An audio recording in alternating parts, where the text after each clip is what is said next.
ሰካራሙ ተበጀ የሰራውን የገዛ ቤቱን ከፍቶ ገባና ኩራዙን አስቀምጦ ክብሪቱን ለመጫር ሲያወጣ በሐሳብ ተሰቅዞ እንደዚህ አሰበ። መምረጥ አለብኝ። ከዚህ ቤት ያለው መጠጥ ሁሉ አንድ ሳይቀር እየወጣ ይፍሰስ። ከዚህ በኋላ ክብሪቱም ኩራዙም በቤት ይደር፣ በአዲሱም ቤት ብርሃን ይዞርበት፣ አለበለዚያ በአዲሱ ቤት መጠጥ ይዞርበት። ኩራዝና ክብሪቱም ከቤት ይውጣና ይፍሰስ። ሊደረግ የሚገባው ከሁለቱ አንዱ ነው እንጂ በሰካራሙ ተበጀ ቤት መጠጥና እሳት በአንድነት ይህችስ ውሸት አለና ሳቀ። ከሁለቱ አንዱን ለማድረግ ሳይቆርጥ መብራቱን አቀጣጠለና ተቀመጠ። እንደገና ደግሞ እንደዚህ ብሎ አሰበ። አያድርገውና ዛሬ ሰክሬ ይህን ቤት ቢቃጠልብኝ አመዱን አይቶ በሰካራሙ ተበጀ ላይ ለመሳቅ ድፍን የጉለሌ ሕዝብ ነገ እዚህ ነው የሚቆመው። ጉለሌ ምን ባለኝ? ወሬ ከማብካት በቀር ጉለሌ ምን ሠራለሁ? በአዲስ አበባም የ6 ወር መሳቂያ በሆንኩ ነበር። መንገድ ኃላፊዎችም ነገ በዚሁ ሲያልፉ አመዱን አይተው ይህ የተቃጠለው ቤት የማን ነበር ሲሉ የተበጀ ነው ሊባል ነው። በሰካራሙ ተበጀ ቤት መጠጥና እሳት በአንድነት እችት ውሸት ነች። ወደ ውጪ እንደ እርም ወርውሮት የነበረውን የመጠጥ ጠርሙስ ሁሉ በጨለማው ዳብሶ አንድ በአንድ ለቃቀማቸው። አንዱን ግን ቀና አደረገና ከአፍንጫው አስጠግቶ አሸተተው። በጠርሙሱ ቅርጽ የመጠጡን አይነት አወቀው። ውስኪ ነበርና ለዚህ ነው ሰው እንዳይሰማው ቀስ ብሎ ይሳቀው። የጠርሙሱን ግማሽ ከጠጣ በኋላ ግን በአፉ ቡሽ ቢወትፉበት እንኳን ለሳቁ መጠን የለውም።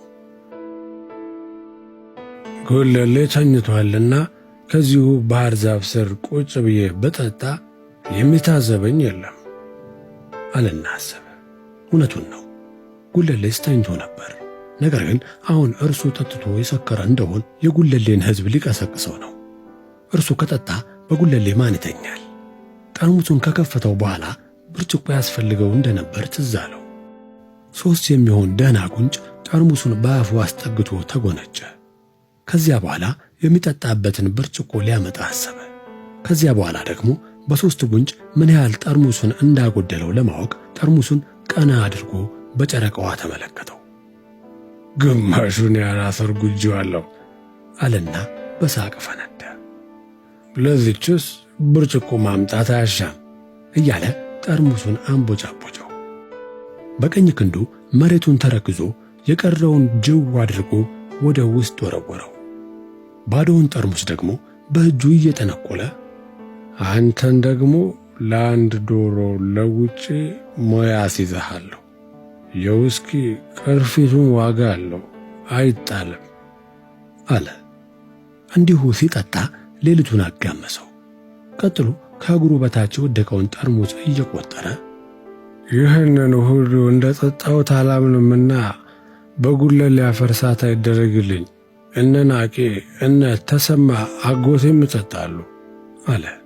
የጠርሙሱ መጠጥ ሁሉ እስኪያልቅ ድረስ ከዚያው ከዛፉ ስር ተቀምጦ ያን ጠንካራ ትንባውን ካፉ አለየው። በሳቀ ጊዜ ብቻ መልሶ ዝም እስኪል ድረስ መጠጡንም ትንባውንም ካፉ ያቋርጣል። የመጠጥና የትንባው ጊዜው ተበጀ ይሄ ነው። ማለዳ በቀዝቃዛ ውሃ ታጠበ። ቋንጣ እንቁላልም ጠበሰና በዳቦ በላ። የጦም ቀን ነበር።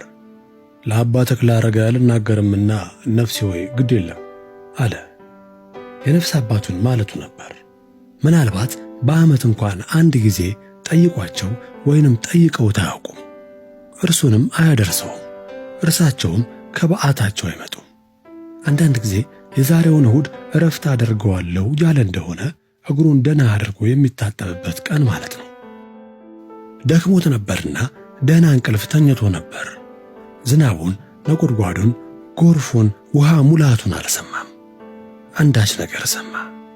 ዘፈንና እልልታ የሰማ መሰለው። ትላንት ከጠጣው መጠጥ ኃይል መሰለውና ይህ እብደት ነው እንጂ ስካር አይደለም አለና ተመልሶ ተኛ። እንደገና አዳመጠ። የእርዳታ ጥሪ ጩኸት ሰማ።